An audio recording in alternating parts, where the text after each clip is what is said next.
If you'll think about it, being a student is very simple.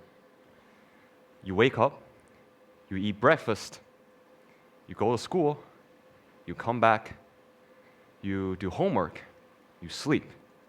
It starts all over again. And this will last about 4 years. And if you get into a good university, you'll be considered as an exceptional student. Every day I go home and scroll on social media, and I see thousands of stories like these about how many AP scores they got, how great is their activity list, or what universities they got in. Imagine how many time that these people have to sacrifice to make those achievements.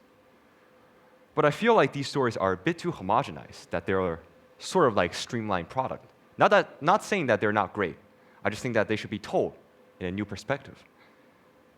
Some people say that making these sacrifices is worth it for, let's say, long-term benefits. So today I want to discuss this problem in depth.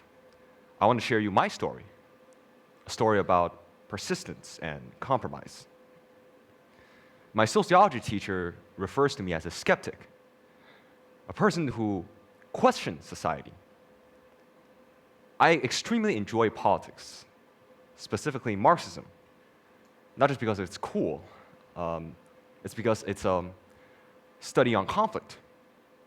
Politics say that conflict is what moves the world, not just through war, but also through debates, clash of ideals, or those seemingly pointless arguments that you see on TV in the British Parliament.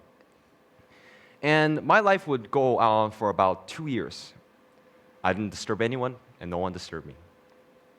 But I decided to put my knowledge on the test in this school's first ever TEDx event. At that event, the theme was about community, one of the 4 main values of our school. So naturally, as a skeptic, I talked about the dangers of a community.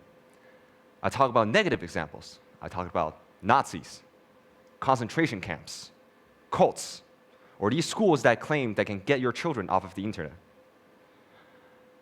For that event, I didn't qualify.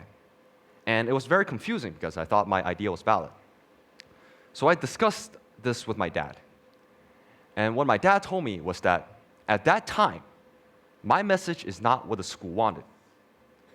At an event like this, they want a message that promotes social cohesion, promotes unity, or what shows that community can make you into a better individual. But what impacted me more is what happened after that. In 11th grade, I decided to take AP Research. I decided to apply my knowledge and put it into practice. That was election year. Donald Trump versus Kamala Harris. So I decided to use my Marxist knowledge as a framework to analyze Trump's taxation policy. The maximum score you can get for AP Research is a 5. And what I got was a 2. My research results did withstand the trials of time, but I didn't know that yet. So I told myself that maybe I'm not ready. Maybe I'm just not there yet. Maybe I should put this all down. There are so many examples like this in the field of economics where, let's say a person has 2 goods that he can buy in this entire universe, burgers and ice cream. If he chooses to spend all of his income on ice cream, he loses the burger. If he chooses to spend all of his income on ice cream, he loses the burger. He loses the other good. But are human ideals something that can be commoditized or trade on the market? I decided to put that down and just focus on college applications. I remember one night in my sleep, my mom woke me up and then said, "Nolan, you should apply to Cambridge University." I thought that Cambridge wasn't the type of institution that someone like me can go to. But my mom told me that you only get one opportunity like this in your lifetime. If I don't take it, I might regret it at some point in the future. So I decided, yeah, I should follow my mom's advice, and I did apply. For Cambridge, every single interviewee needs to go through an interview. And after a bit of waiting, I got my interview application. I was a bit lost, so I went to my literature teacher for advice.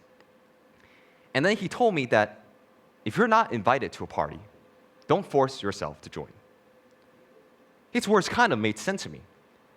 Who cares if it's Yale, Harvard, Oxford, Cambridge, or any other prestigious institutions in the world? I grew in the field of politics. I grew in his logic.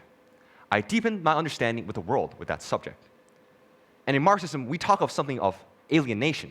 That's when something that someone produces is put with a price tag.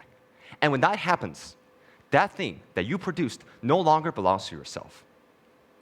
Besides our flesh and bone, what makes us human is our conscience. If I put my conscience with a price tag and commoditize it, and see if something that's exchangeable, something that can be sacrificed, am I still myself? For the interview, a lot of people give me a lot of suggestions. They told me that I should look into my professors beforehand, look in their field of expertise, what they're interested in, or what they've written in the past. I decided that I should do none of that. I decided that if the professors asked me a question, I would just answer them, with my own knowledge, with my own views. During that interview, I didn't care about anything. I didn't care about how fast I was talking. I didn't care about their field of interest. I didn't care about how they respond to my answers, or not even if I get in. And it turns out, contrary to my belief, I did get into Cambridge University. Not by conforming to mainstream political beliefs, but holding the question that the society is not a perfect world. My dad is a real businessman, and he knows about exchange.